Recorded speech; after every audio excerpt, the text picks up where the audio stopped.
What's up, everybody? How's it going? Hope you're having a beautiful day in the neighborhood. Uh, I kind of titled this one a little bit funny. The number two-way veterans can make $3,000 a month plus per month with no job. The number one way, obviously, is if you're rated at 100% scheduler, meaning that the VA math adds up to 100%.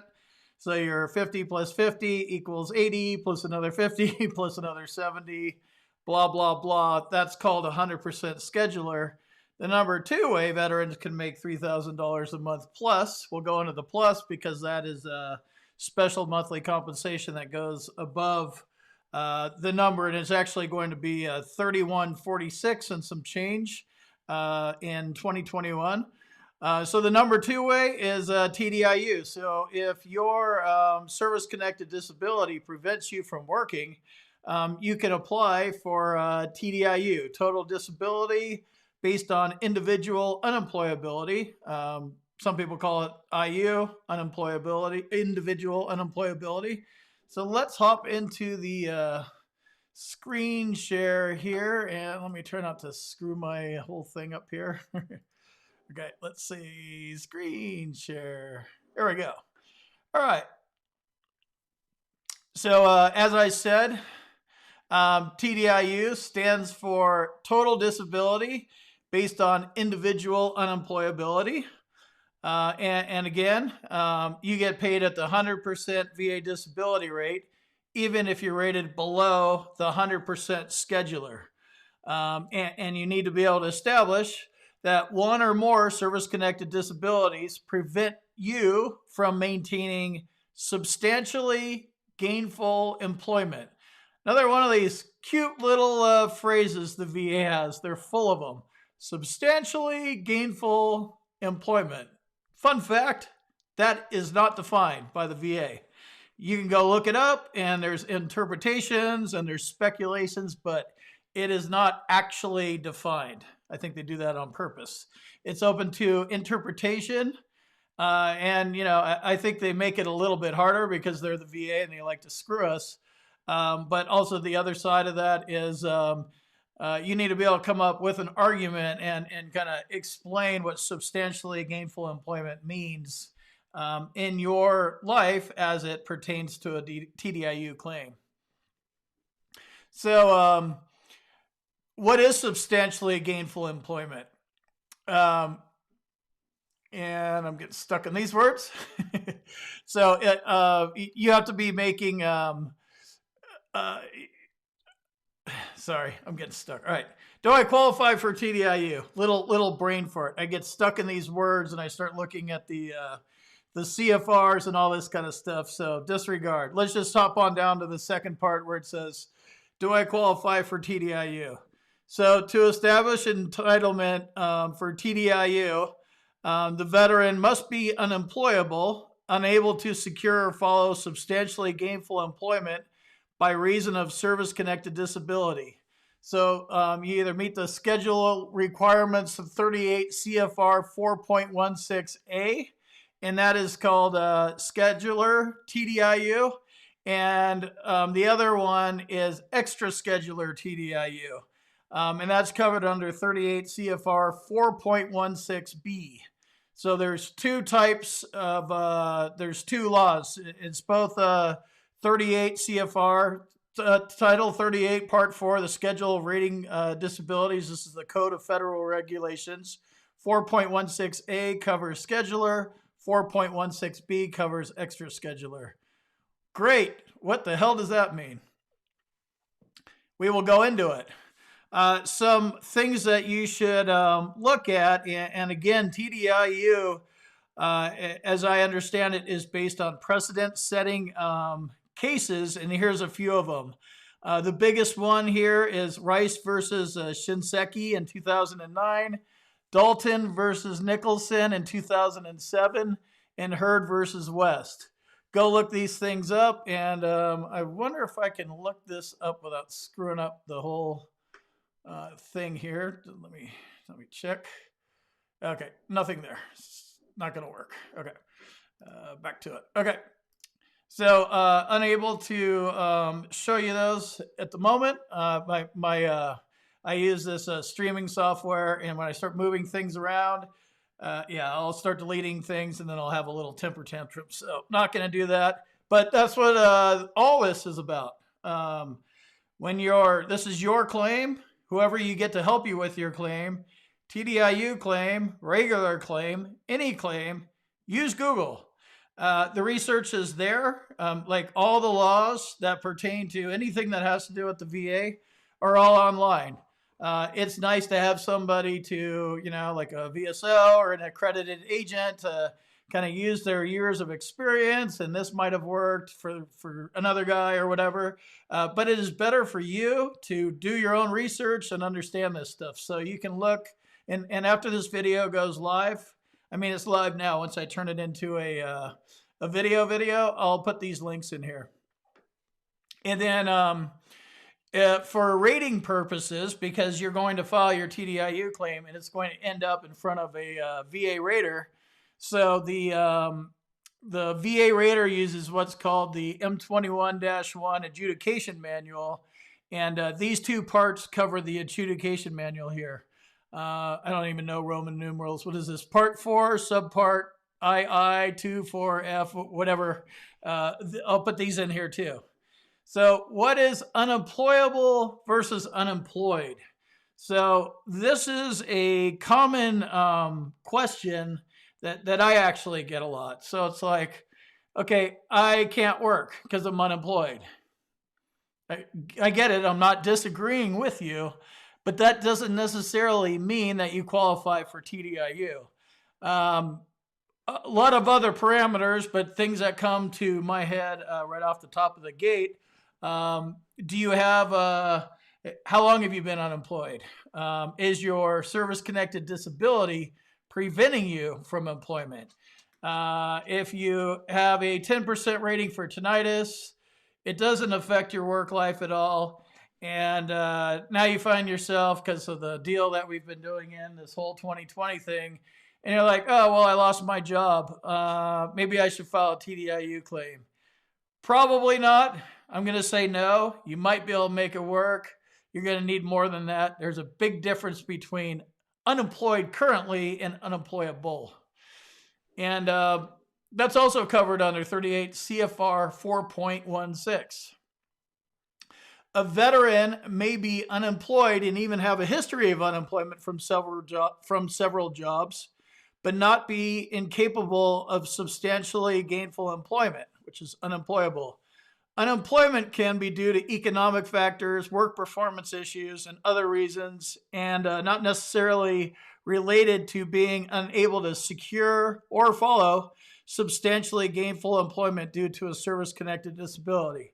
So if you're going to go down this road, using this tinnitus example, if your tinnitus is truly that bad, and you are finally getting real with the mental health issues that you haven't even filed a claim for yet, insomnia, meds, blah, blah, blah, blah, blah. If tinnitus is really the root of you're unable to maintain substantially gainful employment, I feel you, and it sucks, but you're going to need to prove it. And this would be covered under the second of these two. It's 38 CFR 4.16 B.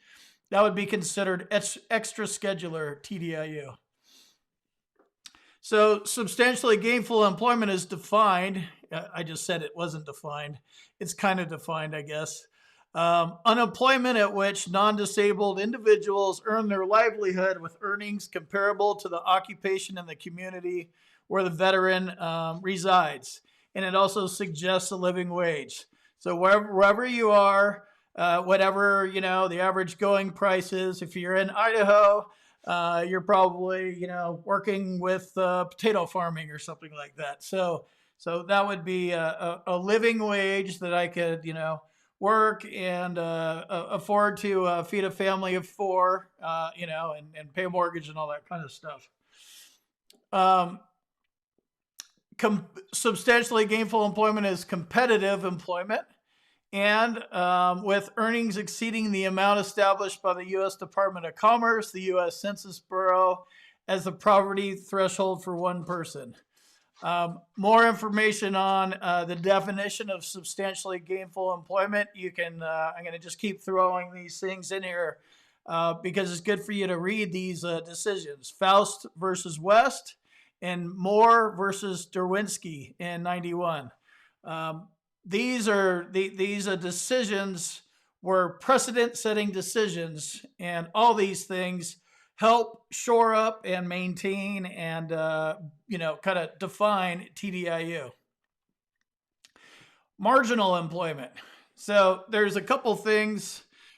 You could have substantially gainful employment. So that's a regular job in your place, right? That you can afford to, family of four, whatever, house, the kids, the dogs.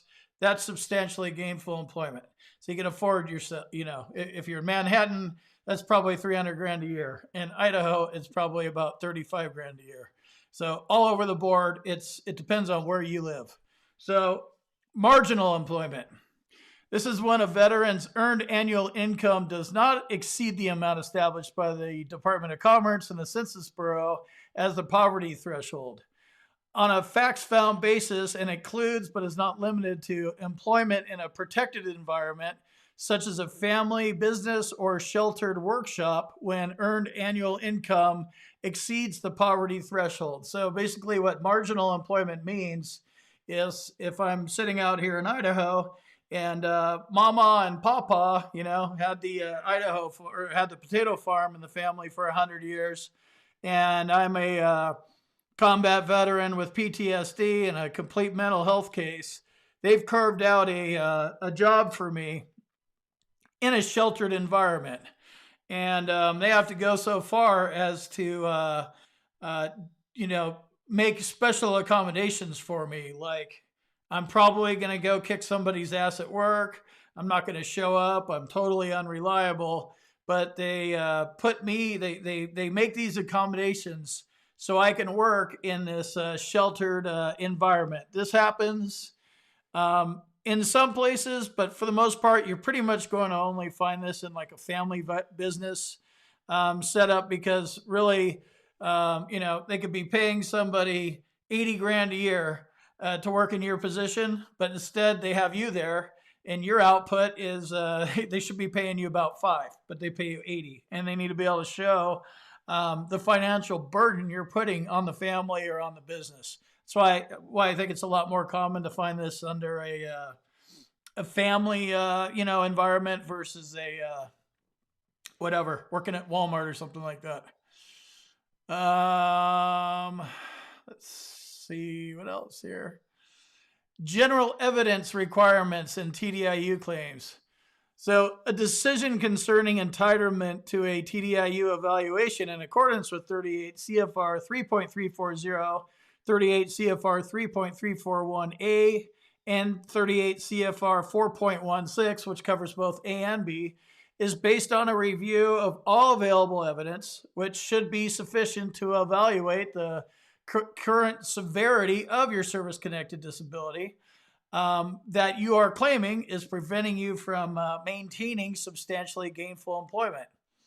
The impact of the service-connected disability upon unemployability, and then your employment status. So I was talking about your employment status.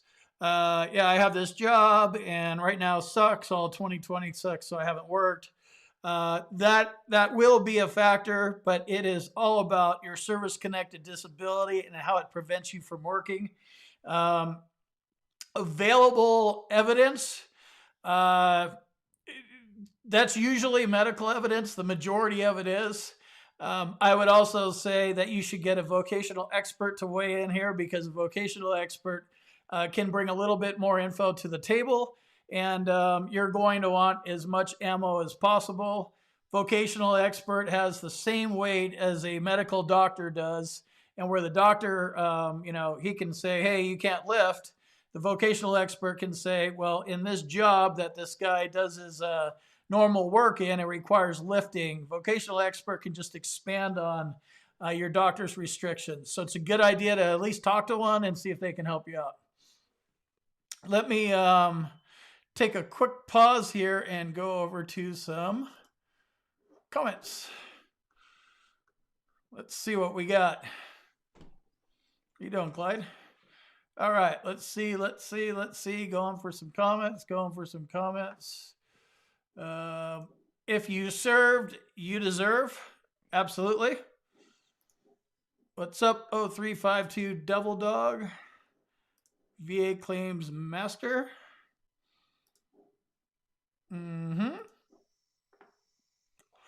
Outdoor Andy. How's my camera doing? I'm trying to get off my iMac and use my A6100 with my lens. So it looks like I got a little bit of pink and blue in the background and some drones. Curious to see if it's high res enough. It looks pretty decent here.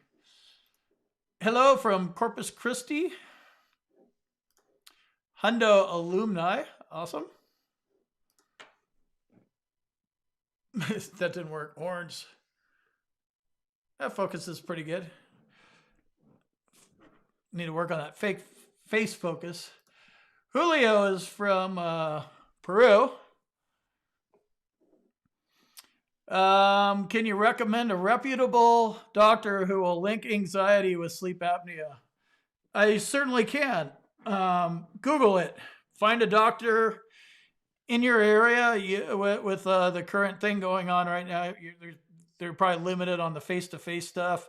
Always better to find a doctor that is in your vicinity that you could actually go to, or at least in your state. And it's just something VA raters are looking for. And I made a video about this earlier today.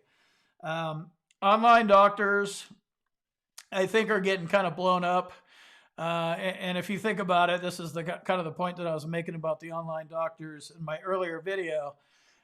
If I go to my doctor in Idaho here, maybe the first guy doesn't know what an Nexus is.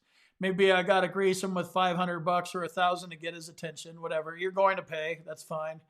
Maybe it takes me 3 or 4 doctors to find somebody that's willing to help me out. So I pay them. And the reason that you pay is these doctors, whether it's a sleep specialist or whatever, he gets paid by, insurance companies and Medicare and whoever to do sleep stuff. He doesn't get paid to do Nexus letters and DBQs. But I would recommend finding somebody in your area that you could drive to. It's more believable. VA raters are onto this whole, I'm in Florida and I'm using somebody in California to do it. They're onto that whole deal. And your doctor's going to have more credibility if he's only done one of these or maybe 5 versus the DBQ pill mills that are cranking out 15 a day. And it's like, wow, we've seen this doctor 3,500 times this year. I wonder if he's on the take. You know what I mean? So I think it's always better to find a doctor near you. Be persistent. It's going to cost some time and some money and some effort. But when you find a doctor close to you, VA raters aren't going to raise their eyebrow as much. And kind of funny how it is. I lived in Montana for a while. Gigantic state, similar to Texas. Even if you live in El Paso, Texas, and and your doctor's in Houston, it's still technically in the same state, even though it's 14 hours away from each other. That's still better than hopping state lines. Totally get it. You live in New Jersey, you go to New York because it's 5 minutes away or whatever. Try to stay in your state. The goal here is for you to prove up and win your claim. I'm telling you that crossing state lines using doctors is a red flag. This is pretty much the entire reason the VA did away with public use DBQs. So as you can win these claims and stuff in the Board of Veterans Appeals somewhere down the road, that might be 5 years. So, path of least resistance. Give them what they're looking for. Don't make them shoot up red flags. Hope that was not too much of a long-winded answer. Andy, beer 30. Mountain Dew 30. Oh, we got a 909er in here. Or are you a 951er? Which tattoo do you have on your back, bro? I lived in California a lot. 714. What up? What up, Mark? Mad cool. What's up, Hammer? J Bones in the house. That's a pretty cool avatar, man. Jim Lewis with a super chat for $5. Thank you very much. Thanks for the super chat. Now, let me try that again. Thanks for the super chat. I gotta record that again. Gun guy Jeff's in the house. Okay. Yep. And 100% PNT is the goal if you have it. Need to learn how to do all this stuff properly. Just kind of, I'm gonna go get a lawyer. They're gonna do it. Like, great idea, bro. What if the lawyer's like, I can't make any money from you, so I'm not going to help you? That happens a lot. I have no idea, what your claim's like, how bad you've screwed it up, what the circumstances are. But I'd say there's a good percentage of claims out there that a lawyer's just not going to touch. They can't make money off of it. Lawyers, if they can't make money, they ain't going to do it. This goes for consulting companies and everybody that charges veterans, a percentage of the back pay. If they can't get at your back pay, they're not going to help you. So you don't know what kind of shape your claim's in. So get hands-on. And then if you can't have a lawyer or whoever, one of these back pay poacher types, you can you can do this yourself. So do it yourself, educate yourself. Oh, you guys call it IU? Yeah, I kind of, I used to call it IU. And then I just started getting this total disability based on individual unemployability. I practiced saying it over and over again. I think I was learning how to say GERD, gastroesophageal reflux disease, and TDIU. I had like a week where I just kept saying those things so I could spit them out on camera. So I guess, whatever, I say TDIU. Okay, Miguel.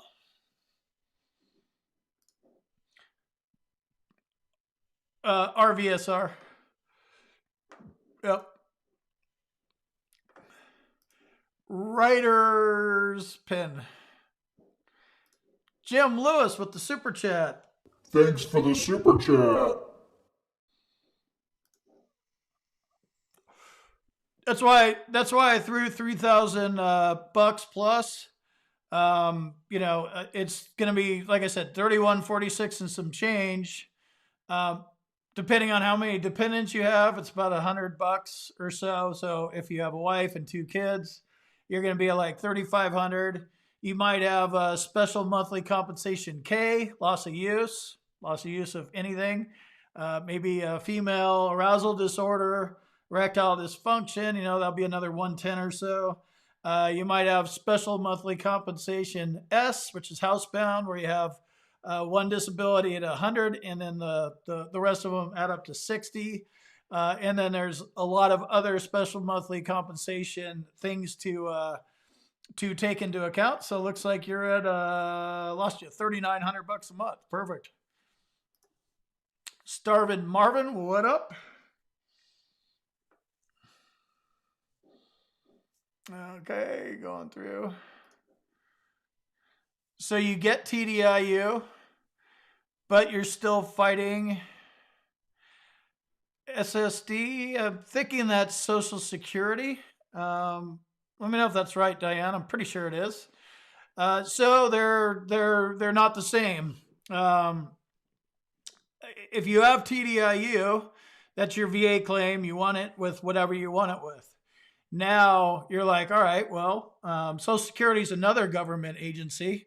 Clearly, if the morons at the VA can see it, the morons at Social Security should be able to see it. You're dealing with a different clown show and a different set of morons. You can try using the exact evidence and everything you have that you use to prove your TDIU claim.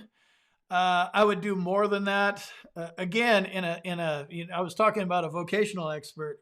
In a Social Security disability claim, like if you don't win, out of the gate the first time, and you actually do have to go in front of a judge. Like literally, a vocational expert is sitting right next to the judge.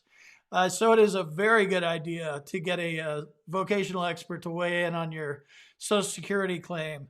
And I guess maybe that's the part that I left out about TDIU claims. If you can't work, you might as well do the 31.46 a month. And if you have enough credits for Social Security disability insurance, get that going too. And this is where the vocational expert can do a write-up and a report, whatever needs to be done. I didn't go that route, so I don't know exactly what happens, but he'll be able to help you with both of them, or at least tell you what's going on. Yeah, and Social Security is not, 0, 10, 20, 30, 40, 50, it doesn't round up in 10% increments. You're either 0 and you don't get it, or you're 100 and you do get it. There's no in between. So exactly. You broke your leg, perfect. You could sit at a computer. You have PTSD, perfect. You can sit at a computer at home. Like there's lots of ways, and this is what that vocational expert sitting next to the judge is doing, because they're like, well, what kind of jobs can you do? What do we got in the job manual? And if you are one step ahead of them with your own vocational expert saying, a combat veteran with 100% rating for PTSD that's paranoid as shit, can't do anything and can't have anybody around him and can't deal with the boss because he's going to lose it, he'll be able to make that argument. So it's like, there's nothing in the book they can find a job for you for. That's what they're trying to do. Watching football. I haven't watched football, I don't think, all year. Good for me. Don's going for somatic symptom disorder, which is a mental health claim. Yeah, that's another qualifier. You need to have enough credits to work. To qualify for Social Security. 40 sounds right. Again, I don't know. I know more about the VA claim stuff. So if you have 32, then you're short, and that's it. Like, you don't make them up. When you roll in and you file your Social Security claim, you either have enough credits to qualify or you don't. I definitely wouldn't dilly-dally on this thing, because the longer you wait, let's say you're just kind of mulling it over and thinking about it. While you're doing your mulling and seeing what the VA does, a year goes by, 2 years go by. You might have just closed the door on your window and lost credits. Well, that will happen. You might have just shut the door on your Social Security claim. So get in and figure out how many credits you have. And if you're going to launch a TDIU claim, I'd launch a Social Security claim pretty much the same time. Thanks, Rusty. I appreciate that you. I'm not zoomed in. Thanks for the compliment. I like compliments. Jeff, Teresa. Okay. Yep. Made another video about that too. It is your own business. And I live this, right? So I don't. I'm new to Idaho. I have one neighbor. I'm not social. Don't want to be social. Don't want to meet people. Don't want to it's kind of weird right now anyway. But I don't want to make friends. I don't want to be known. I want to be a ghost. As far as my neighbor's concerned, what do you do? I'm retired. Oh, you're kind of young. Yeah, well, I did well with my money. Would you like me to give you some financial advice? And then it's like, yeah, I'm not taking financial advice from you, you moron. It just shuts that conversation down. So it's nobody's business what your VA disability rating is, what your disability is, if you're on Social Security disability. None of that stuff is anybody's business. Obviously, your wife is going to know. I tell her to keep her mouth shut too. What does your husband do? He worked at Facebook and retired, and he's got 15 mil in the bank, but we live in this shitty trailer. Say something. I would focus on retired is a good way to do it. It's your own business. No, you didn't miss anything yet. I'm just getting warmed up. Let's see where we got on the screen share. Oh, this is funny too. Where is it? Live demo mode. I totally walked away from the last live and I left this screen on the whole time. So if you were watching me the last time, I apologize. The first part of the video was pretty good, but I just choked. Yeah, just kind of showing you behind the scenes. I use this program called Ecamm Live. I can click scenes. That's what these things are called. So the countdown timer. You know what? If I show you these things, the microphone might get cut off. So I have a camera over on the side, which is my iPhone over there. And I am going to hook up a GoPro because this kind of behind the scenes thing's kind of fun. And then I use this, let's see, main camera. And then I'm going to unplug this. I don't know if you can see it or not. Yeah. Can't turn it around because my cord's all tangled up. So this is called the Stream Deck. Oh, maybe I can. It's called a Stream Deck. So I press the buttons and it changes the scenes. So it's a little easier than using the mouse button. So that is my behind the scenes tour here. And I'm going to switch back. We have 233 people watching, 97 thumbs up. Let's hit some more thumbs up and launch this thing into outer space. I don't know what's going on in YouTube world, but this is more important because we're talking about veteran stuff. It's only going to go to veterans, and all veterans should be in here talking about how we can help each other get the compensation we deserve. So let's see, out of live demo mode. Back to a couple more questions. Let's see. What's up, Tom Marine Vet? Hello, Lisa. Dearboard RB83, how's it going? I am going to take a quick intermission.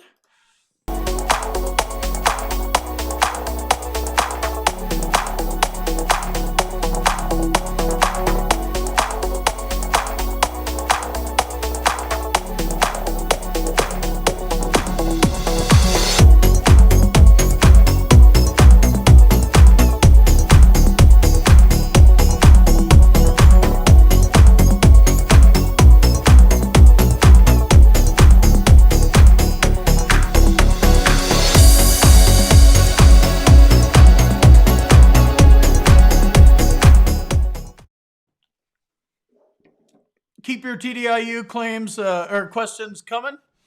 I will get back to the screen share. I just want to kind of go through and see if I can get some comments going here. Let's see. Yeah, this is a good point. We have a lot of heavy hitters in the live chat. So if you're watching the replay, go through and watch along and look in the live chat. It literally is a completely different thing than what I'm talking about, and it's awesome. There's probably, I would say, there's 10 people way smarter than I am in the chat right now, answering your questions and helping you guys. So it's kind of weird if you've been watching YouTube stuff. You know, the chat takes on a life of its own, and the live chats are getting better and better and better. Frank is here. He's the baddest MFer in the valley. Not sure which valley. Wow, look at that. Look at this. Now I got to go back to the live demo mode. Look at how the difference. 160 people watching and 132 thumbs up. That's awesome. You guys just blasted it into outer space. That's a lot of thumbs up. All right, let me make sure I have that thing turned off. Okay. You need 100%. Yep, a lot of people do. Gonna have to prove it. Not sure where you're at and what kind of medical evidence you're going to use and how much you understand about the process. But you're going to need to learn for sure. Cool. VA Claims Master is already in here asking questions. So yeah, TDIU, this is a good question. So do they consider your previous vocation and earnings? So not so much sure about their earnings. I would say they're definitely a factor, but your vocation for sure. So if you got out and, got your bachelor's and your master's and you've whatever, or you're a doctor, something like that, and you've had this career for 20 years and your service connected disability prevents you from being a doctor, they're going to definitely look into that. The flip side of that coin would be kind of like my case, where I couldn't even get it together to go get any education because I have the attention span of a gnat, and I just couldn't deal. Like I'm in a classroom, like I'm sitting there, hyper vigilance. What are all these damn students doing around me? I didn't do well in school. I whatever. I graduated high school. Once I got into junior college, it's like I just can't deal with people. I can't deal with teachers. I can't deal with bosses. So I pretty much self-taught myself to do internet stuff. And you will find that a lot of veterans, veterans with PTSD do jobs like that. Work on the internet, figure out how to trade Bitcoin, figure out how to do SEO, social media. Maybe like you don't mind being a truck driver. I couldn't because I have too much road rage. But we find ourselves just gravitating towards these jobs where we put ourselves in isolation and we're perfectly happy. So they do consider your previous vocation. I'm not sure about the earnings, but definitely the vocation. Smash those thumbs up. Shit, everyone right now, smash the thumbs up. Boom. Currently rated 30%, bipolar type 2. It's time to pump those numbers up. I don't think you're talking about your symptoms. I'm not going to go digging into the 30% mental health rating criteria, but you should look at what's in 30, and because that's where you're at. So like you should know what 0 is, what the 10% rating criteria is, and what the 30 is, because you're supposed to have symptoms in all three of those, right? So if you believe you should be at 50, then you should probably learn what 50 is. Or if you believe you should be at 70 or 100, it's good to have a good idea of how VA raters look at the rating criteria and then how that might apply to your life. And just kind of think about this, grossly inappropriate behavior, flattened effect, seclusion, hypervigilance, just whatever these things are, you're going to have to dig in and it's going to be painful. And drag this stuff out and try to make as much sense as you possibly can. All your narcissistic tendencies, you're going to have to get all that, your big ego, all that stuff. You're right all the time. You can do no wrong. If you're a sociopath, a psychopath, bring all that stuff out. And you're going to have to get in front of a board certified psychologist close to you, like in your area preferably, and tell them, here's my bag of shit that I have. What do I have? And in your case, you'll be trying to increase a bipolar rating of 30% up to wherever you're trying to go to. And it's all about the severity of your symptoms. So talk about your symptoms. If they're worse, you deserve a raise. If not, you'll stay the same, or you might even get a reduction. Gonna make a lot of haters out there. Civilian folks will be jealous. I think you're referring to, and if you're not referring to this, I'm just gonna come out and just go down this road. So so we're talking about, and I kind of joke about it in the title. I'm totally joking. It's a clickbait title. Can you use an extra $3,100 tax free? So will that make a lot of civilians jealous? Well, I don't give a fuck. Do they go sign up, and are they part of the 1% that were ready to go die for their country? Absolutely not. So they don't have any legs to stand on. They can look at it however they want. They're just normies. So it's not even worth talking to them and explaining this isn't welfare. Like I went in and served my country and I got problems. I don't care if you think I have problems, or you think I look fine, or you think I'm normal, because you're not a doctor, and I don't care what you think. Yeah, so it's a kind of a weird conversation to have with normies. So I would just avoid it. I mean, if you have a normie that kind of understands, listen to them. Are they like, when they're like, "Oh, thank you for your service"? Are they saying it like a CNP examiner, or do they genuinely appreciate your service? If they didn't, I would just skip the conversation. Just tell them, "Yep, my name is Combat Craig Bezos, and I started Amazon, and I'm just wealthy, and I'll give you financial advice if you want it." Just went from 90 to 100 last week. Been retired since 2009. Filing SSB. Is that SSD? Not familiar with SSB. Let's see. You're waiting for VA to make a decision on PTSD, back pain, rhinitis, and tinnitus. You're at 80. I'm thinking about applying to IU. Maybe you should wait. Yeah, I would wait. And TDIU is not a separate claim. They probably, when you filed this claim at 80%, a page probably popped up on the 526 EZ or whatever. A thing probably popped up asking about individual unemployability, and you might have just said, "No thanks, not right now." You can get back pay for IU back to your effective date of this claim. I would wait and see how this shakes out and see where you're at. I mean, it's better to have 100% scheduler than 100% TDIU, because if you can work, you just get hamstrung with TDIU a little bit. If you do something and literally okay, I want to go do something to keep my mind busy. I'm going to go buy myself a 0-turn riding mower and mow lawns. Like, if you don't report that income, obviously the IRS, that's illegal, but you also need to do it to the VA, and they're in your business. Well, if you can mow 3 lawns a season, maybe you could have a full-time job. You don't have to have that conversation with them. If you're 100% scheduler, you can work as much as you want. Who's the wise guy with the thumb down? Unknown. I bet it's somebody that doesn't like cowboy hats. Frank's at 90, gathering evidence to appeal migraines denial.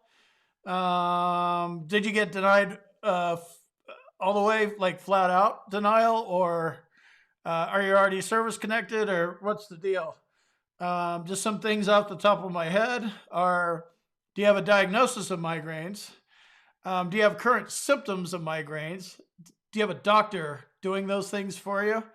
And then, did you document the severity of your symptoms? Are you having migraines 1 or 2 times a week that lasts for 2 to 8 hours each time? And do you have a log of that goes back for 3 months or 6 months? Yes, here's my log. On Monday it was this, on Friday it was that. And then, if you're just saying you have I only get migraines twice a month, you're probably going to end up with a 30% rating. So make sure you have all that stuff, so you prove your migraines denial, or whatever, challenge it. Let's see. See Dan 13 in here. What up, homeboy? Is that a new avatar?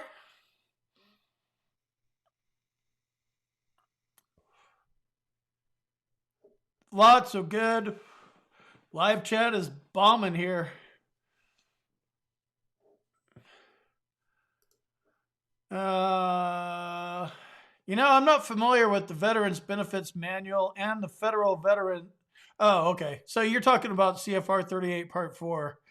Rules and Regulations book from NVLSP. I think you've talked about that before. I don't know what that acronym stands for. Yeah. However you consume the rules, the regulations, how they're likely going to look at your claim, what kind of evidence you're going to need to prove your claim, and little things like this doctor thing, right? When I did my claim, I did use an out-of-state DBQ. I didn't get sent to a CNP exam. The red flag thing, I think I think I had been denied for my combat PTSD claim in the past, and I had everything but the current diagnosis, and I ended up getting the current diagnosis from the VA. So I had the diagnosis from the VA and from a private doctor. But that was a year and a half ago. I think, they yanked DBQs earlier this year. And it's just good to know, if you're setting yourself up to potentially get on this red flag doctor list, avoid it. Go find a doctor near you. And I'm telling you right now, a VA rater is going to want, especially with mental health stuff, they would much rather prefer you just go to somebody within an hour or two of where you're currently located, preferably in state, and preferably somebody that doesn't do like 3,500 DBQs a year, making $1 million a year off of veterans. I just don't think they like those guys too much. Unknown how they're actually going to take action on them, but I'm sure it's coming.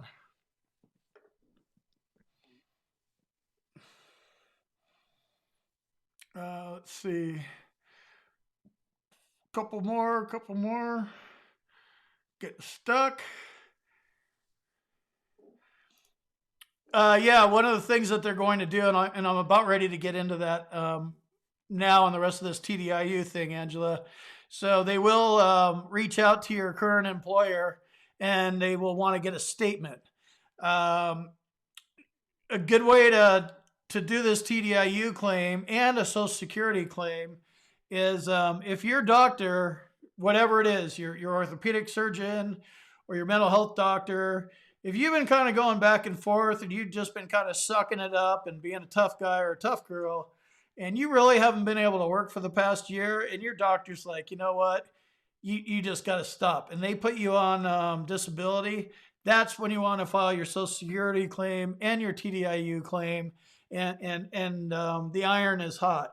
The VA will send a form over, or you send the form over to your employer, and they're like, yep, he tried, she tried, but couldn't do it. Doctor yanked him or her off work, and yeah, they fill something out. A little easier to do if it's kind of like now versus, hey, I'm trying to get this form filled out, and it's a job from 4 years ago, and the company doesn't exist anymore. They're still going to move forward if they can't get any kind of confirmation from your employer, but it's easier if you could do it. It's all about current symptoms, current activities, currently can't work. The more you take action on this stuff immediately, the better it's going to work for you. Chris Spoon, Telemedica appointment tomorrow morning starting at 10%. Not sure what that means exactly. Yeah, they consider your current vocation and your history as well. So, what's your education? Because it's a factor. If all you could do is operate on brains and you're a brain surgeon and you can't do that work anymore in wherever you live, then it's like, well, we don't have anything for him. The guy's a brain surgeon or kind of guy, right? We don't do anything. We're not going to put a brain surgeon in McDonald's, although Social Security will try to do it, but the VA probably won't.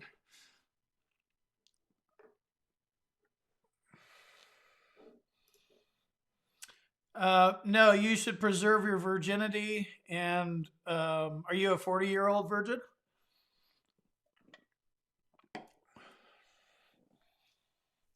Let's see. Certainly is. If you're 100% permanent and total, you could use TRICARE. If you're on Social Security, you can use Medicare.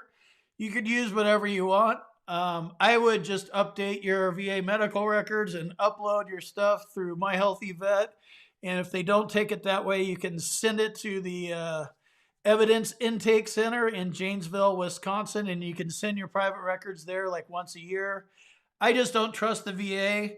I don't trust Congress. I don't trust who's running this company or this country. So I'm always going to be updating them. Hey, I'm on new meds, whether they're prescribing them to me or not. VA doctors are morons in my view. So I use private doctors mixed in. But I make sure I get all my medical records updated so it's in there in case something goes sideways. Like, hey, I get it. I'm P&T, but I keep updating my info so it's there. I'm pretty paranoid and definitely way more paranoid than most people listening to me right now. Just the way that my brain works. You are welcome. I appreciate you too. If it wasn't for you guys watching and engaging, it would be pretty boring. Although when I started this channel, I was pretty much talking to myself, except for a couple of the guys that are still in my chat. Almost, man, it's almost been what, April of last year. So what's that, like year and a half or more than that. But I would do it anyway. But you guys definitely keep me going. Without all you guys, it would just be different. And you guys keep me going. And I love you and I appreciate you. That's all I'll say about that. Thanks, ATX Patriot.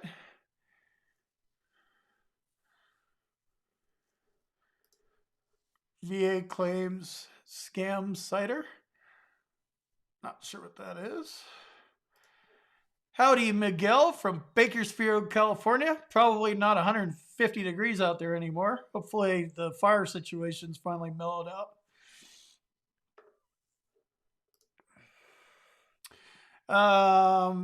Let's see. Hector wants to know, if I get 100% VA disability, can you medically retire from your job? And can I claim Social Security if I get 100% VA disability?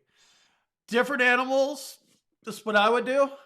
If you get 100% VA disability, I would probably use that, and then whatever your condition was that caused you to be disabled, whether it's mental health or orthopedic, I would probably go get a doctor to, kind of look at your diagnosis and your symptoms and get him to pull you off work. If you get pulled off work, then you'll get on FMLA leave. You might have insurance through your employer, because, let's face it, you're not bullshitting the system or anything like that. You've been sucking it up probably for 10 years. So Social Security will be easier to get, and yeah, go for it. Just think about the how you're going to do it. You don't want to make a wrong step and shoot yourself in the foot. Aztec King, what up?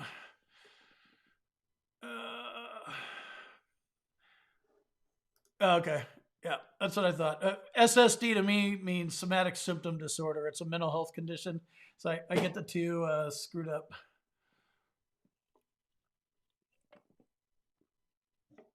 Okay. St. Lou, what up? Okay.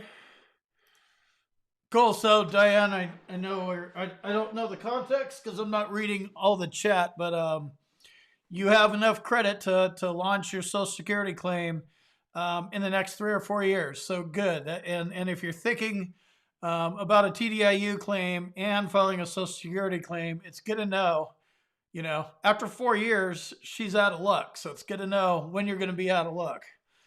It's always better to think about these things, but you might not have time. You might have to just launch it immediately, depending on how much work credits you have. Seeing a couple people saying 40 is the number. Yeah, I opened my own eyes, and I had my eyes buried up my ass looking at shit for 27 years. And once I realized how poorly I mishandled my claim and just how poor, I just left my claim in the hands of moronic VSOs. And I just put on my face, well, it's the government. They kicked me out. Thanks, government. Thanks, Air Force. And then I get out and the VA is like, nope, you don't get anything. Thanks, VA. I learned it's not like that. It's a legal battle, and you got to go fight them, and you got to fight them with everything that you got. You got to be gnarly with these guys. And good. I opened my eyes, and that's the goal, is to get you guys thinking, I want you pissed off, and I want you, you're ahead in the game. You're going to have to fight through all your mental health problems, your drug addiction problems, your alcohol problems, your kids are taken away from your problems, your skeleton closet full of crazy, weird porn and fucked up shit that you've done in your life, all those problems. And you're going to need to get laser focused and win this. So you're going to need to reach down deep, like when you signed up for the military and you were a warrior. That's the person we need back. What's up, Rob? Holy shit, this is the biggest crowd by far now. Check out live demo mode. 279 people watching, 212 thumbs up, and 2 thumbs downers. Wow, 280 people. More thumbs up, people. This is a gigantic crowd. Wow, by far. We're going to keep it rolling then. And I haven't even gotten through the other half of the TDIU claim, but we're having a good time. So if you're just coming onto the stream and like, who in the hell is this dude with the cowboy hat? I'm Combat Craig. We are talking about VA claims. We're talking about TDIU claims in particular.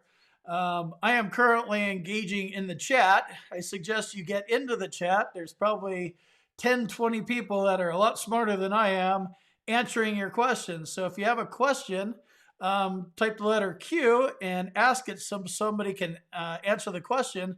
And then if you're new, welcome. Type new in the comments. And hello if you're new, and welcome to the family. We are here to help. Watch, learn, talk to other veterans. At the end of the day, this is advice. It is free advice for whatever that is worth. I don't think you need a lawyer. I don't think you need a consulting company. You will need a doctor, but you are in charge of your own claim. You need to kick the clowns out of the clown car, get in the driver's seat, and drive this thing to the finish line. Only way to do it.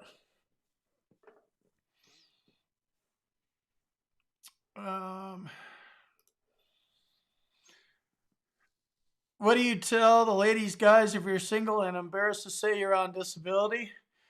You know, I haven't had that problem. But I'm not embarrassed. Wow, you drive a big truck. Well, duh, I have a little dick. You don't seem very confident. Well, no shit, because I'm not. You're like, you know what I mean? Like, I am shameless. So I don't get embarrassed anymore. It probably doesn't help with my relationship situation. But yeah, if somebody doesn't, I don't really talk about the disability part when I'm in Combat Craig, the dating mode guy. I'm just kind of more focused on retirement. And then if it goes to, date number 2 or 3, I'm pretty busy with this. So I just say I do stuff online /retired. Probably not the right person if they can't deal with the fact that you're on disability.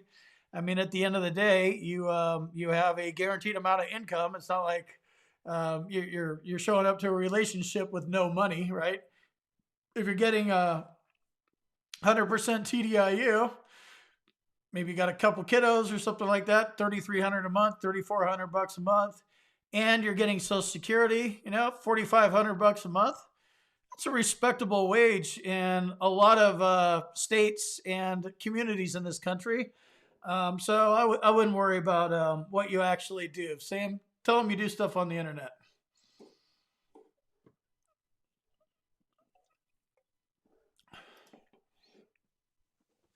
Yeah, and I've only talked to one before I won my claim scheduler. I talked to a guy named Patrick Clifford from Clifford Vocational Services, and he gave me an hour of his time, and we had a good conversation. He just really explained this to me. I still haven't talked to him again since then, but he just kind of explained the way this whole thing works. So everything is pay to play, pay to win, game the system. C&P examiners say you don't have a problem. Your private doctor says you do have a problem. And that's a veteran-friendly environment. Go give the workers' comp thing a whirl. It gets really crooked there. Or disability, an ERISA disability claim gets really crooked there. Social Security, whatever, that's not too bad. But literally, you can go to the same doctor, and the same doctor will be like, "Oh yeah, he's perfectly fine," or not. So get a vocational expert in there, and see what happens. Definitely check them out. You need to tilt the scales as much as possible.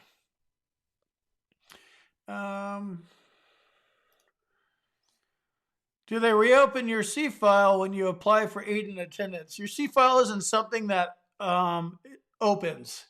It's just there. So every time, I get my C file once a year because I'm curious to see if they're putting other people's records in my C file or wow, how'd that get generated? But no, if you apply for aid and attendance, it's not going to reopen your C file. Hope that answered your question.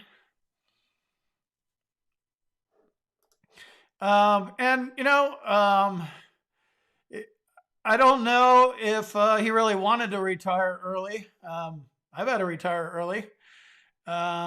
It is what it is. You are where you're at. You have disabilities. Put yourself in the best position so you're able to, like $3,100 a month is not rich. It's peasant wages, but I've had to move out of the expensive place I lived in California, and I now live in Idaho, and I live within my means. And I got my dog and my guns and my basement, and I feel safe, and I can afford to live.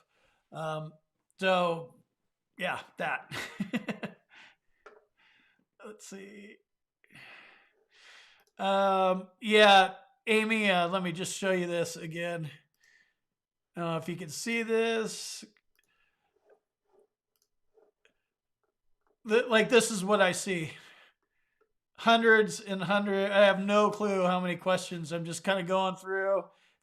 If I can't answer it, I'm going to skip over it. If it's long and it doesn't make any sense, I'm going to skip over it. But what I won't be skipping over is the super chats. That's a good way to get seen. Sorry for leaving you hanging here. So let's see. You claimed hamburger phobia, secondary to PTSD with unspecified eating disorder. Now you're rated at 70% for PTSD with unspecified eating disorder known as hamburger phobia. Haven't heard of that one, but I do know that bulimia, I think, and anorexia are actually not mental health claims, and they're separately rateable. Not sure about hamburger phobia, though.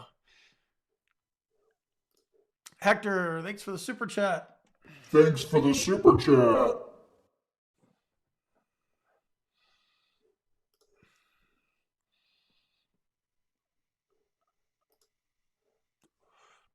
And this is coming from a raider, whoever's in this conversation right here.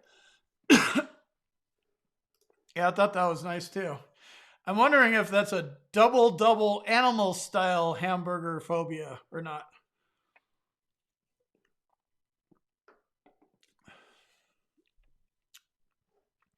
Rusty's coming at us from Austin, Texas.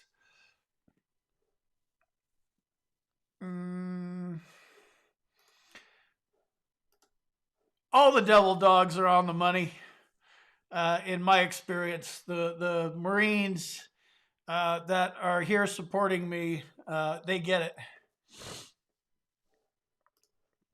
If you request to be PNT, you either get it or you don't. Don't need to request it. They'll probably give it to you if you deserve it. And they do, and that's why it's better. They're just normies, so it's better to just not talk to them about your financial situation. Again, when they were 18, they were smoking crack pipes and doing whatever they were doing, and did whatever the hell they wanted to do, and we went off to war. There's no way to explain, hey, when you're 18, you did this, and I decided to put the crack pipe away or quit smoking weed or whatever, and I went in and served my country. There's no way to explain what that's like to somebody that hasn't done it. So, times 100 when it's trying to explain to them, I'm getting compensated for my disability that you can't see because it's mental health. Beat it.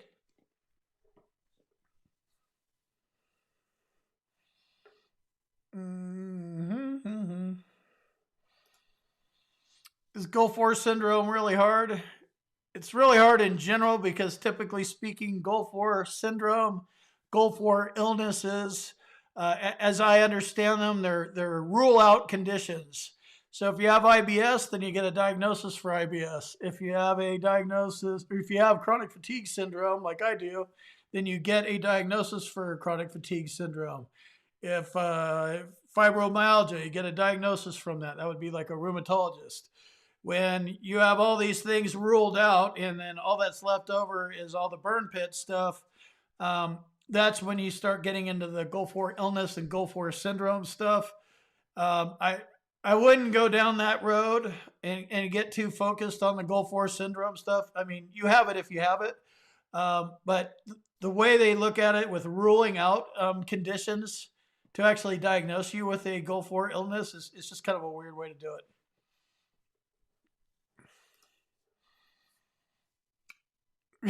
Exactly.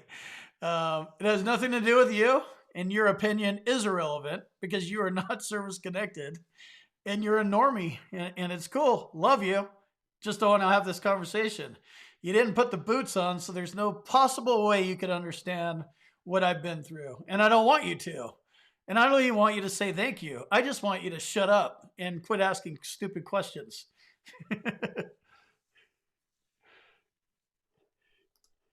Eating on a hearing date. Any questions? Any tips? No tips. Right on, Laker Raider.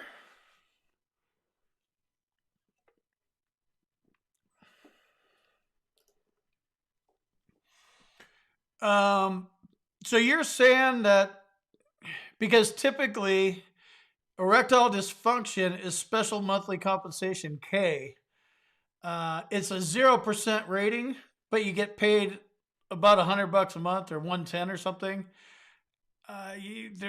Maybe you have a deformity or John Wayne Bobbitt got a hold of you and there's some serious issues. And I may be misinformed, but as I understand it, erectile dysfunction is special monthly compensation K, and it's not 40%. You probably have some other things going on, I would guess. Okay. It's not really which is better.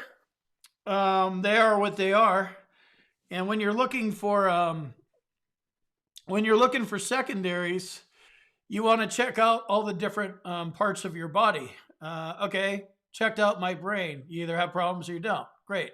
Now check out the migraines. Check out the gut. Check out the IBS. You either have these problems or not. I'm suggesting get as much medical, objective medical evidence and testing like CT scans, colonoscopies, MRIs, epidural shots if you need them, EMG, nerve conduction tests to see if you have radiculopathy or neuropathy. If you don't have it, you don't have it. So it's not really which one is better. It's which one do you have. And then if you have GERD, which is actually called hiatal hernia by the VA, IBS is irritable bowel syndrome. An average rating for both of them is 30%. If you're going for both of them at the same time, you're going to really want to understand the differences between IBS and GERD because there's a lot of overlapping symptoms. That is called pyramiding. The VA does not allow pyramiding. So you could show up and spend a lot of effort on a GERD and an IBS claim, file them together, and then they're like, oh, well, it's the same stuff. And then you get 30. I mean, you still get 30, but keep that in mind. I would probably pick one. You either have the diarrhea stuff and the constipation stuff, or you have the stuff in your gut and the throat and all that kind of stuff. TDIU is total disability based on individual unemployability. So if you're at 84%, you're rounded down to 80, so you get paid at the 80% rate. Brandon, if your service-connected disability or disabilities prevent you from maintaining substantially gainful employment, you're not working, you're unable to work, file a TDIU claim. Google it.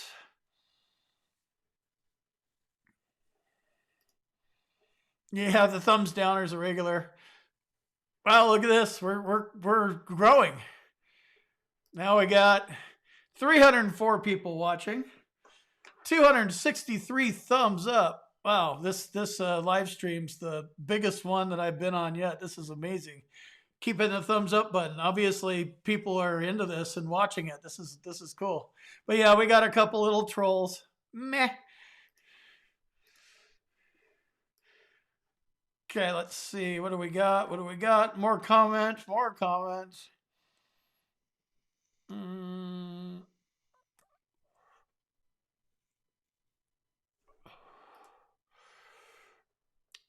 Good question. Not familiar with this one, Donnie.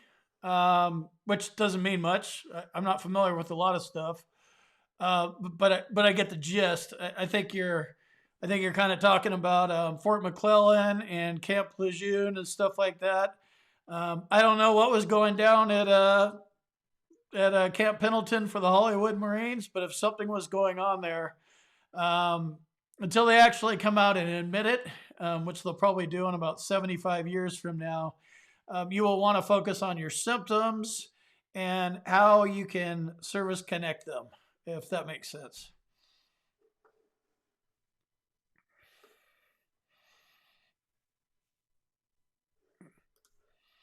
Yeah, when you deal, and then CNP exams. So the CNP exams, compensation and pension exams, you file a claim.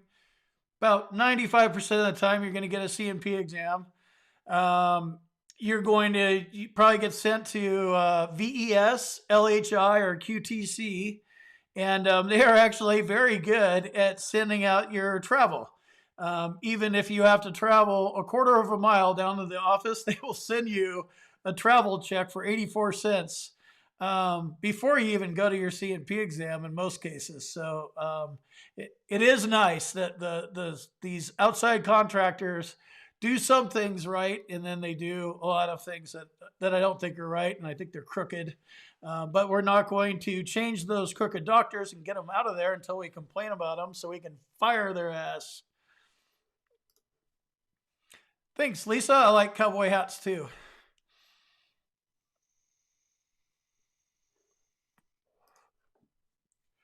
Yeah, so if you have migraine, buddy, and you're showing symptoms 3 times a month, that is the 30% rating criteria, because for 50, it needs to be 4 times a month, once a week or more.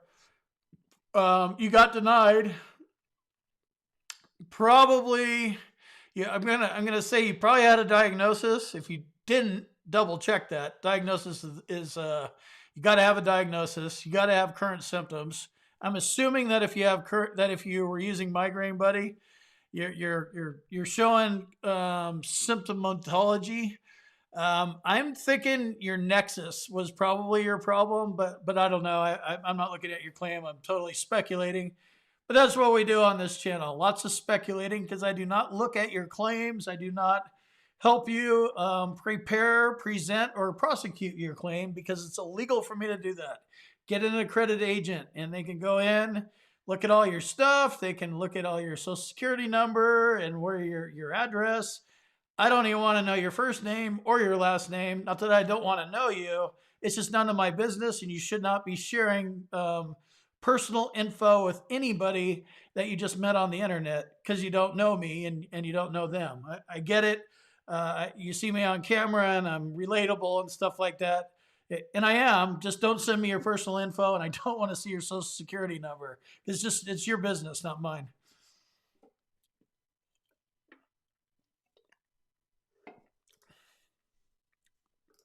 Why is this not popping up?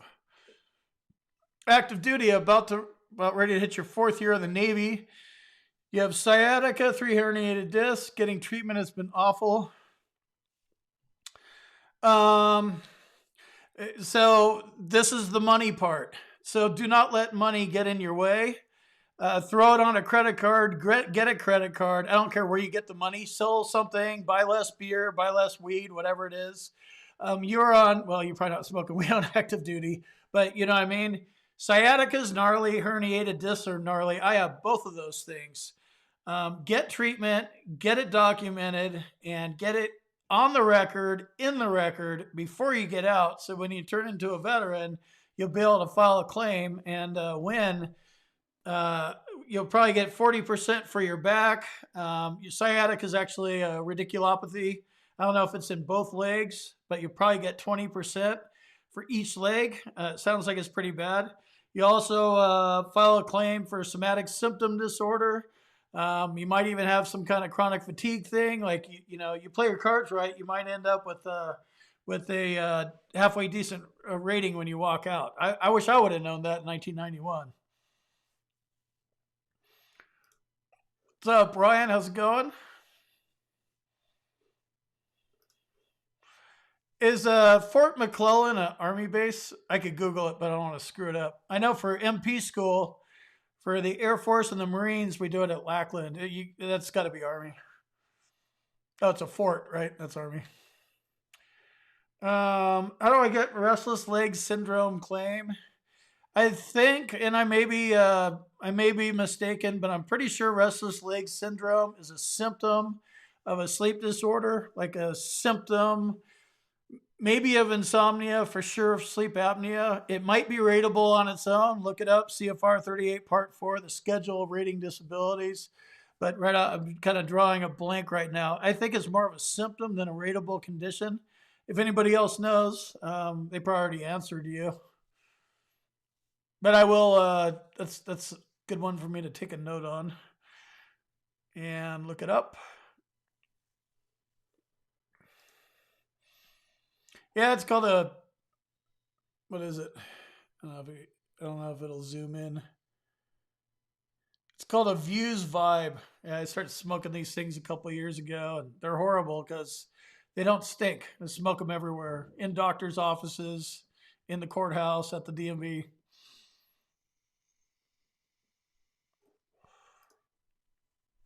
All right, so you're at 80.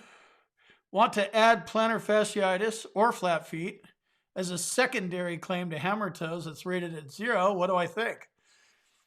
I like it. If your hammer toes are, and I don't have them, but I do have flat feet, pes planus, and plantar fasciitis. So I would probably get a diagnosis of plantar fasciitis. I don't know if you're going to get a diagnosis of flat feet, but I would focus on the plantar fasciitis because that's the heaviest hitter out of all of them as I sit here right now and what I know. And then basically what you're going to do is file for an increase on your hammer toes because 0% means it doesn't bother you at all. Hammer toes have got to bother you. I don't know what they are exactly. I can imagine it's got to cause you some pain. Right now, 0% means like mild or less than mild. It's probably moderate or moderate severe. So 10 or 20%. But also at the same time you do your increase, I would file a plantar fasciitis claim. You're going to need to prove it, and you do not need to go outside of the VA to do this. Go to the VA podiatrist. You probably already go. I don't know if you're getting the insoles from a VA podiatrist once a year. You're going to need that in order to get an increase on your feet. That's showing that you're trying to do something to improve your feet, and you get the little insoles, and they make casts of your feet. But yeah, I would increase the 0, add in plantar fasciitis, and then I don't know if you have both feet service connected or if it's just one, but if it's just one, you want to file a claim, your right foot secondary to your left foot. We all have foot problems. We're all wearing the same shitty boots, right? So you do this right. Take your time. This isn't a rush or a race. You can turn that 0% into 50. How do I know? I had a 10% rating for my left foot, and this last go around, my 10% went up to 50. So I know it's possible, and I didn't get a nexus letter, and I just used all the evidence that was in the VA. But I did go to VA podiatrist for about 5 years, solid once a year, so I know that helped.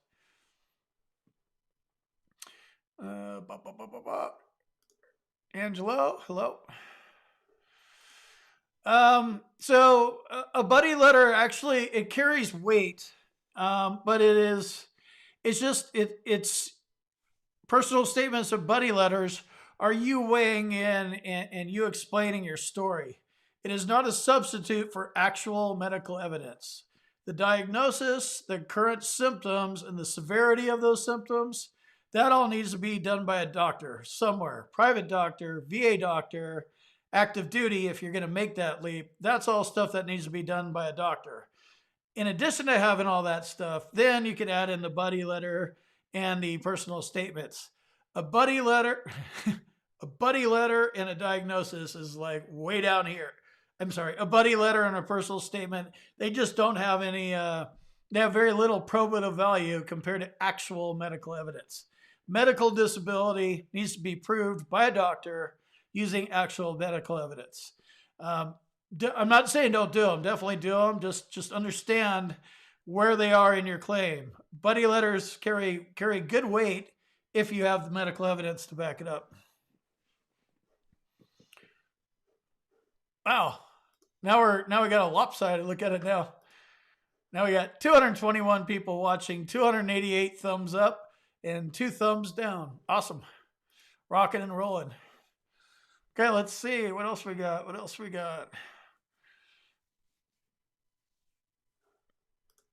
I'm just going to keep answering questions since that's what I've been doing for the last half hour anyway. TDIU is a total disability based on individual unemployability. If one or more of your service-connected disabilities prevent you from working, you can file a TDIU claim. And basically what that does, if you're at the 50% range for migraines and that prevents you from working, you can file a TDIU claim. And if you win it, you will get paid at the 100% rate. But you'll still have the 50% rating, but they'll pay you at the 100% rate. That's what TDIU basically is.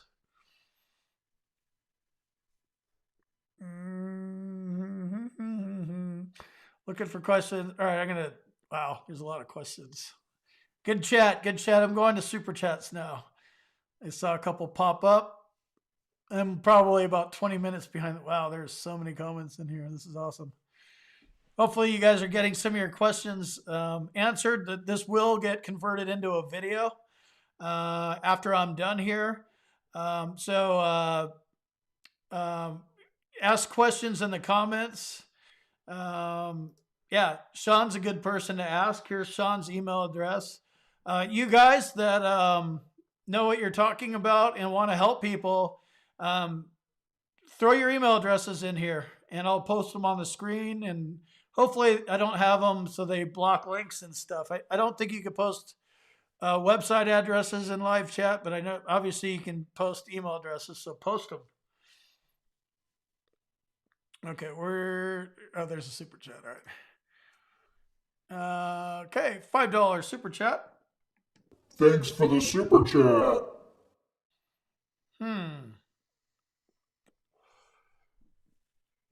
Plantar fasciitis secondary to PTSD, intermittent connection to weight gain, morbid obesity. Have you seen this before? No, but it's creative. I like it. I am not ready to react to it right now live. I need to absorb it a little bit, but I am definitely going to take a screenshot of this thing because I think this is a good one. How do I do a screenshot?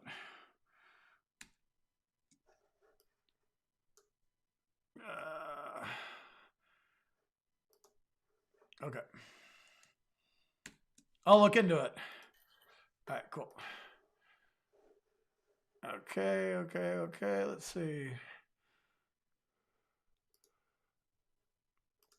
Army George. Let's get to 100. All right, what is going on with my screen share stuff here? Damn. Okay, quit. All right. This is why I don't do screenshots during live chat. Look at what my I can't even get to eCam. Oh wait, I might be able to do this. Nope. You know, when I talk about doing this stuff live, so I took a screenshot and I like it made this box, but now I can't make this little box thing go away. So first world problems when you're live, right? So now I have this weird screen on here. With speaking of weird screen, let me take a quick little break real quick. Let me get the side cam on. I will be back in just a second.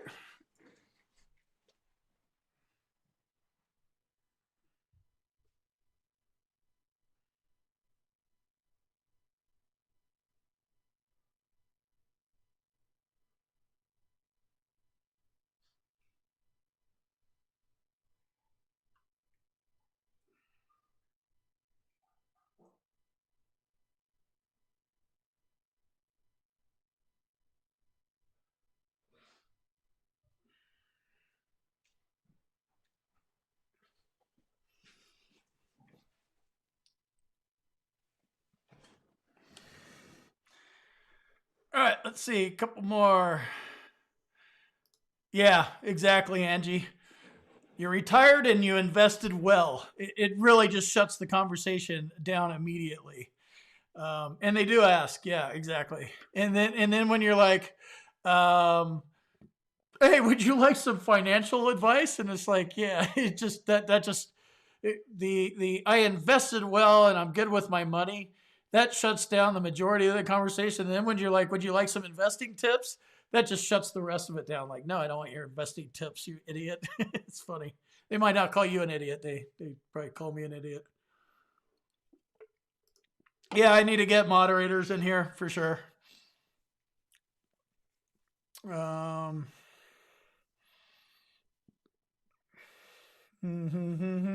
yeah. So yeah, I need a moderator so I go through this quickly.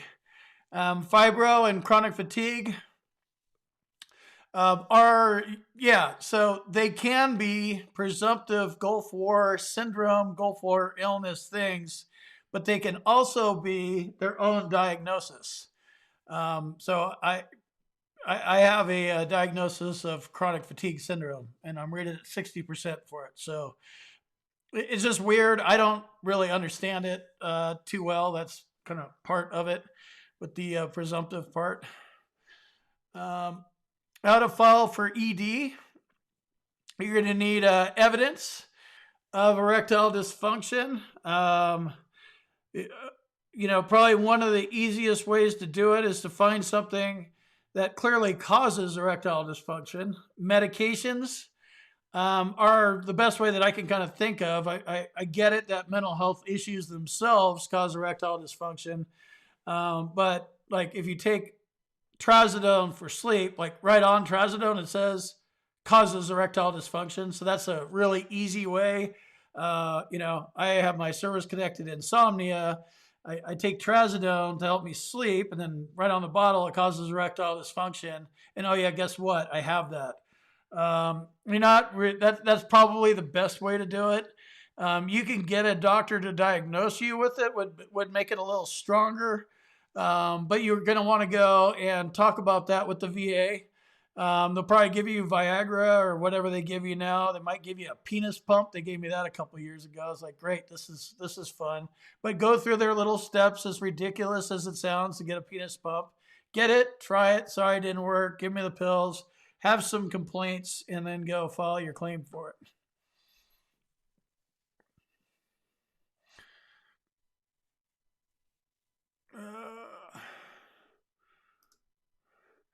Yep, that is the typical way to do it. It is possible to have them separately rated, but by possible, I mean, yeah, it doesn't happen very often. And he's a rater, so I'm going to go with what he says. Okay. Guys are still talking about hamburgers. That's awesome.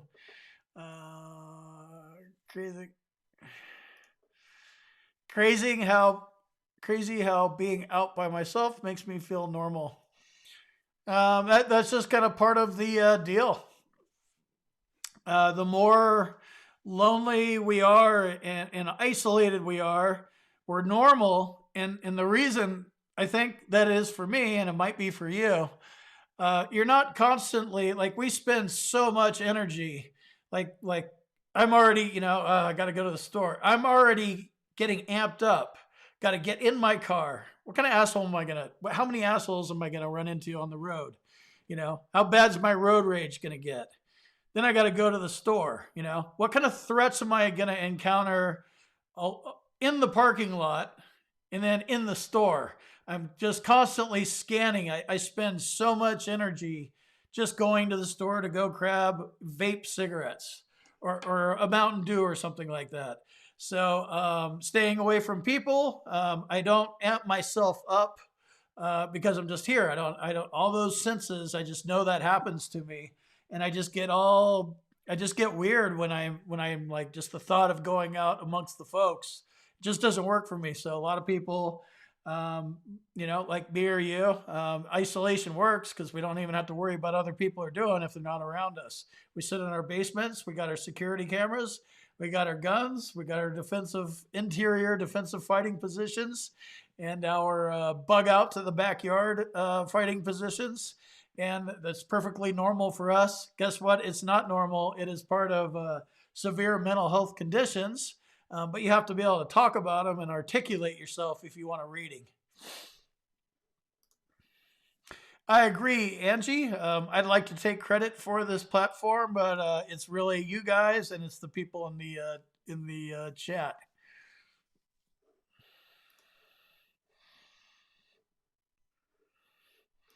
Trolls are everywhere. Actually, I do say that. But I do know that I have at least one raider in here, and he's been showing up to the conversations, and he is actually one of the good guys, and he is he is ATX Patriot, and I think I saw him on Dwayne Kimball's live stream a couple weeks ago, and he is nothing but on the ball, very, telling us what's going on. And somebody was trying to get him to like come on and interview, and he prefers to remain anonymous, which makes sense. I mean, he works for the VA as a RVSR. So I am no longer going to say that the thumbs down come from Raiders because I know there's one in here, and I know for sure that he's not doing thumbs down. He's adding to the conversation. The bell notification notified you. Perfect. It doesn't always do that. It's kind of weird. Yeah. So exactly. So VES, you went to your CNP exam, and probably before you even went, you got a check for $9 and a check for $4 for mileage. Yeah, it's just funny.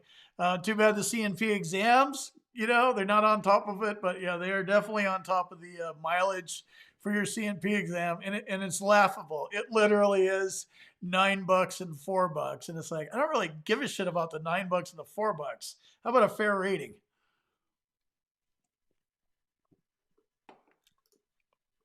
You haven't yeah, I cash those things. Well, I guess for the CNP exam, I get checks. And then when I drive to the VA, because I don't have a VA anywhere, my local VA regional office, like the big hospital, is Salt Lake City. I think that's probably about 2.5, 3 hours away. And then when I lived in Montana, my VA regional office was in Helena, Montana, also about 2.5 hours away. So whenever I have to go to the big hospital, yeah, I just go to the kiosk and do the travel thing. And actually, I don't even know how they do it. I think they direct deposit it in. That's how they do it. So I don't get a check. George. So it's not enough to go. Oh, and let me put my super chat thing. Thanks for the super chat. Thanks for the $5. No, George. So, and I'm sorry I don't have the context here, but I want to try to do the best I can to answer you here. I'm assuming you're still on active duty. It is enough to go to the on-base appointments, but the bottom line is go to the appointments. It's so important to get this stuff done and documented while you're on active duty. So if you're having problems on active duty, you got to figure out a way to go around them. When you turn into a veteran, this is going to get 10 times harder, and you're going to end up having to spend money for a private doctor anyway. You should be able to do it. Just go get checked out for everything. But if you haven't started 18 months before discharge and you're running out of time, do whatever you got to do to get in front of doctors. You just have to have this stuff documented on the record, in your record, before you before you ETS.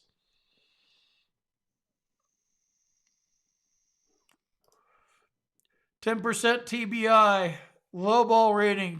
It's all about the residuals. You got to talk about them.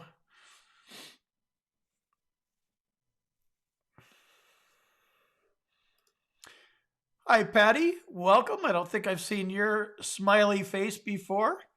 Welcome, and I'm glad to hear that you're getting the compensation that you deserve.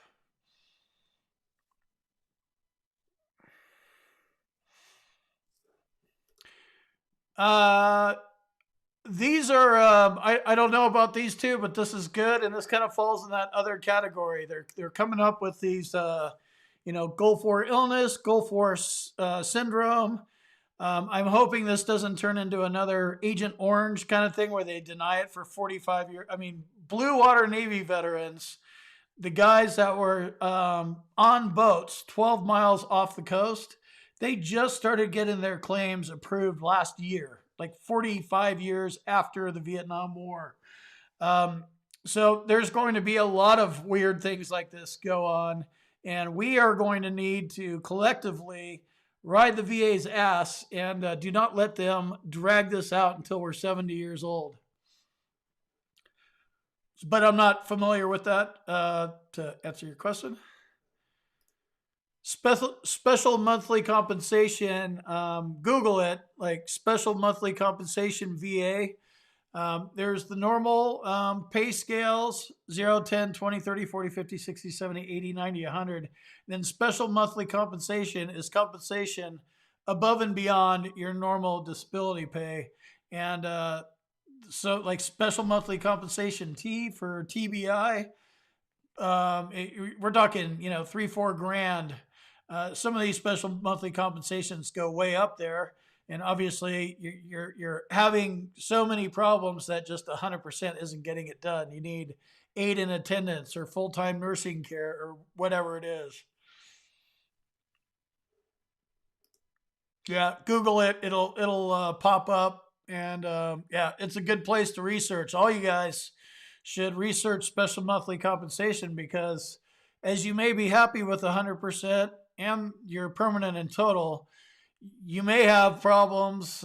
You may be like, wow, I finally won, 20% or 100% is a lot better than the 20 I got for the first 30 years, but you might actually be at special monthly compensation and you might qualify for it and you'll need it. Take a look at it, see if you qualify for it, then figure out how to get rated for it.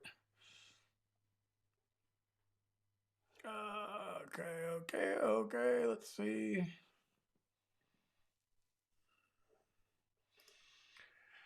Does prescribed medication directly correlate to being diagnosed with a medical condition?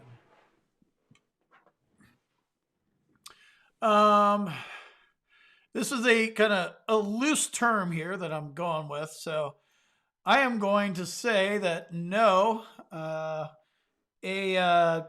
the fact that you take medication does not equal a diagnosis. You would think that it equals a diagnosis, but it's kind of like you're assuming that there's a diagnosis because they're giving you meds. Not good enough. Make sure you have a diagnosis. Like go see, okay, I take trazodone for sleeping for my insomnia. Insomnia is diagnostic code, blah, blah, blah, blah, blah. And make sure that you have the diagnosis. And if you can't find it in your records and in your problem list, and you are not 100% sure you have a diagnosis, get one. If a VA doctor won't get you one, use the Mission Act and go outside of the VA. Go to urgent care. You need any kind of diagnosis from a medical doctor. Go to a private doctor. Need to have that diagnosis. Okay, thanks for hopping in. I wasn't sure about that. So restless leg syndrome is rated the same as radiculopathy. That's interesting. I'm going to have to read into that and do a disability on that because a video on that because I actually do have both. Obviously, I don't know about my restless leg syndrome because I'm divorced. My ex-wife told me all about it and how fun I was to sleep in bed with, kicking around all night long. Clyde doesn't seem to care. Do not give up is definitely the way to go.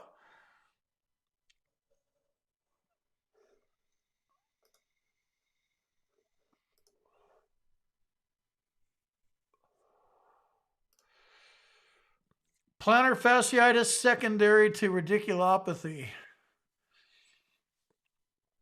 I mean, I see it. Let's say you have a lower back condition. You have a rating for your lower back. Then you have radiculopathy secondary to your lower back. And then you have plantar fasciitis secondary to your radiculopathy. I could see that happening. I could see plantar fasciitis being secondary to your lower back more than radiculopathy. Again, not a doctor, not a lawyer. That's just my impression and my thoughts.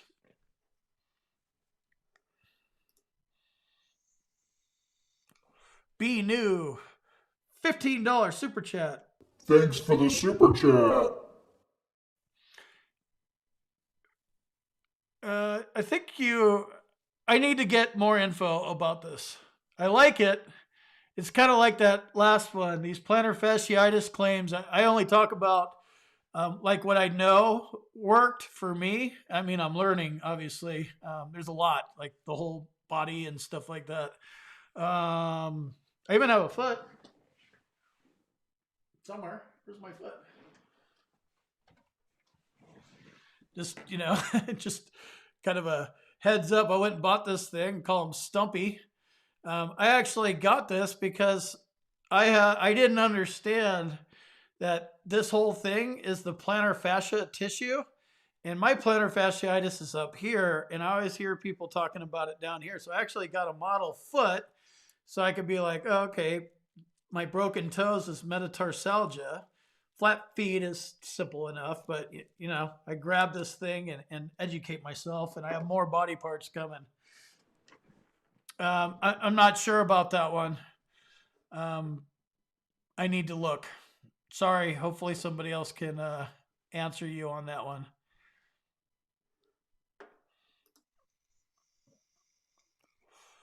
Yep, more veterans should be in the race to 100%.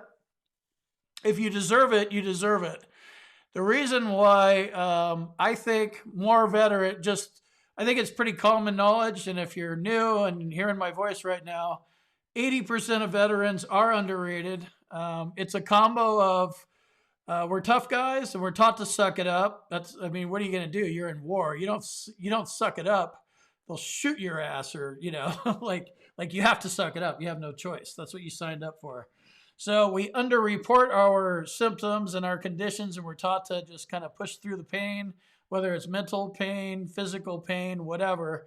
So I think that's a part of it. And then the VA doesn't really necessarily make it very easy and give us a roadmap. So I think if you go through and you look at all your different conditions, your respiratory conditions, your heart conditions, your inner conditions, your bone conditions, your mental health, your headaches, your GERD, your IBS, your sleep apnea, you name it, all your orthopedic stuff, and all your secondaries, I think a lot more people add up to 100%. And, don't limit yourself. Just because you think you're 10% for tinnitus, your tinnitus can get you to 100, because your tinnitus is probably doing a lot more than you really think it is. It's a lot more than just ringing in the ears. I guarantee you that. Let's see. Stay in focus, new member, welcome.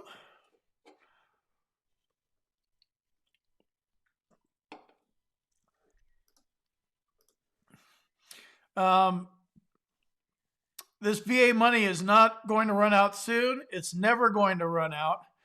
I do agree with this national debt, 29 trillion, blah, blah, blah. As I don't think we have a very strong Congress or any kind of leadership. We do have what we have.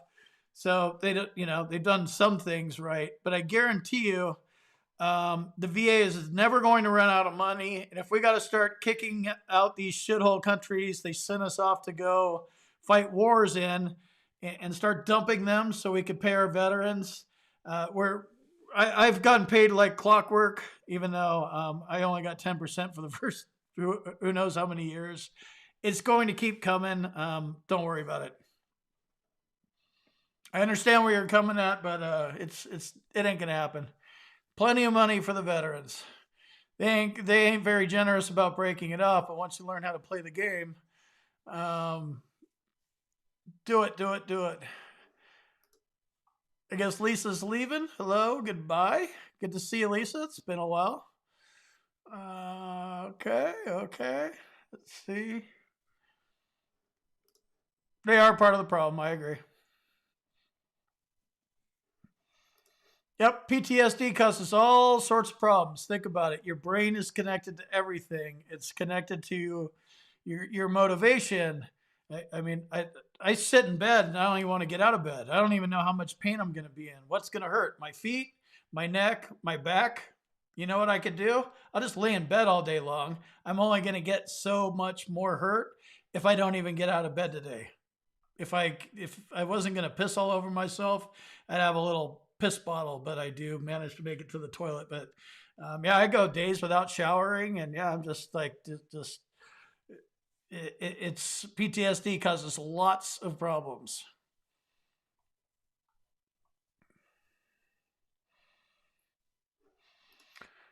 So do you have any records at all that you broke your wrist? Arthritis is logical depending on how long. Arthritis in a broken bone is logical. You never got it x-rayed, so maybe you broke it and then you let it heal naturally. You're going to need some kind of complaint, I think, to make that work. If not, I don't know. Do you have anything else service connected? Might be easier to go a different route. Sonia, I am taken by Clyde. I am married to Clyde. Yeah, where is the Clyde cam? Let's see what he's doing behind me. Got him over here somewhere.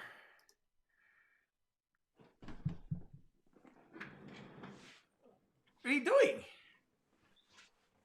Hi, boy. Hey, mister. You big boy? Yeah, you on TV? You probably want your dinner, huh? Oh.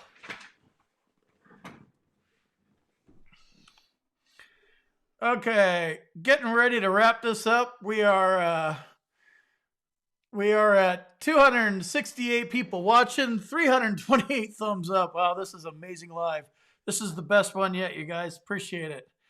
I'm gonna just scroll down to the end, see if here's another super chat. Thanks, Marie. Appreciate your support. Thanks for the super chat. See if we got any more. Here's another one.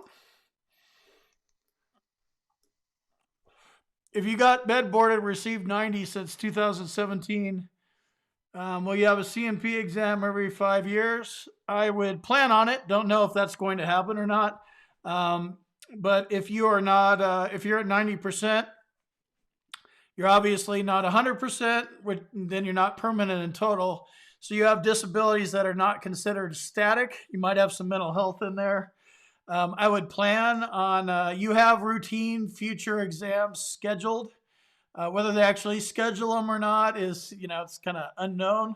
Plan on it and keep seeking treatment. That's the most important thing. At least go twice a year for each service-connected disability you have. Even if it's tinnitus, hey, the ringing still hurts. Just make a complaint, even if you just type it in My Healthy Vet.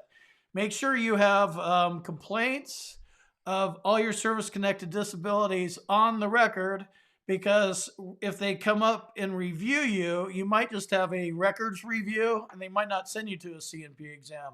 Not saying that's going to happen, but if they look in your records and it's like, okay, she's service connected for this, this, and this, It's been 4 years. Yep, she's complaining. She's got problems, not getting better. It's possible you won't have a CMP exam. Yeah, at the Board of Veterans Appeals, the BVA, that's where the winning really starts happening, because you're not dealing with VA raters. You're not dealing with the M21 Adjudication Manual anymore. You're dealing with the law. If you filed a legal claim by the letter of the law, you're in front of somebody that's just looking at the law and how was your claim done and decided, was everything legal. Let's see if we got any more super chats. Wow, huge. Okay, guys. I'm done. My voice has worked. So thank you so much. This was an hour and 52 minutes. 204 people watching, 344 thumbs up. Love you guys. I will be on soon, I'm sure, in a couple days. If I didn't answer your question, I apologize. I'm well aware that I need to get a moderator to help me in the chat. Hopefully, you got some knowledge bombs dropped on you, and once this converts into a video, if I didn't answer your question, I'll try to answer it here. But I will say that I do not have any special advantage. I'm not an accredited agent. I haven't gone through any kind of special training. Everything that I've learned through watching videos, by reading, by talking to other veterans. Google is your friend. It is a good baseline, and start matching up what you have and what your questions are with the M21-1 Adjudication Manual. That's what VA raters use. And then CFR 38 Part 4, the Schedule of Rating Disabilities. And you can see what the law actually says, how it's rated, how they're going to come up with your compensation. So with that, love you guys. I'll see you in the next one. Combat Craig, out.